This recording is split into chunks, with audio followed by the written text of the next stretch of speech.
Ilo mga kasaging. May nangutana sa ko kung kumusta na daw itong mga nagamit sa baniba sa Syngenta.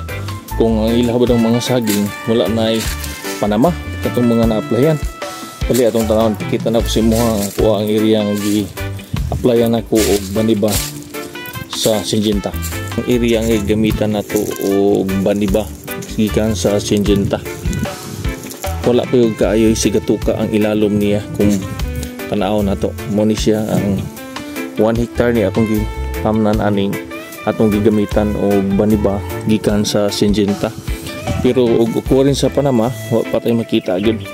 Anyway, bata pa man pud kaayo ang ato ang saging mo ni ang standing sa ato ang saging nga gigamitan og baniba. Atong tanawon po dito sa Picas area nato kung katong wala nagigamitan og baniba kung unsa po hitsura dali atong tanawon. Yara, mauna ni atong area nga wala na to gigamitan og baniba, same lang siya. 75 days siya. Pero tanawa niya ako ang ilalom mo. Now, daghan na kay igo sa sigatuka, wa pa maginako ni siya kung hay og dahon sa ilalom para makita ang ginato kung unsa diferensya gid ba. Same edad parehas sa butag i-apply nga abono ani. Kung naay i-spray sa sagbot, isprayhan po ni siya tanan ri. Kung ay pili kay tapad naman sila.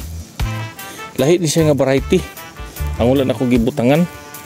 Kini nga saging green banana ni siya. Green banana ni variety. Katong dito gipakita nako sa inyo ha, kanto nga area. Kung mapansin niyo pula ang punuan niya. Kining dinay green tanan.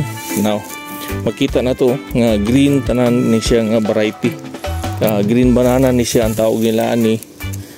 Nya wala na ko gigamitan og baniba. Mo ni ang itsura niya. Kini siya diri. Kumpara sa gigamitan nato og baniba sa Syngenta. So far, mao pa lang niya ako makahatag ng feedback karon 75 days after transplanting sa atong saging nga gitanom. Salamat.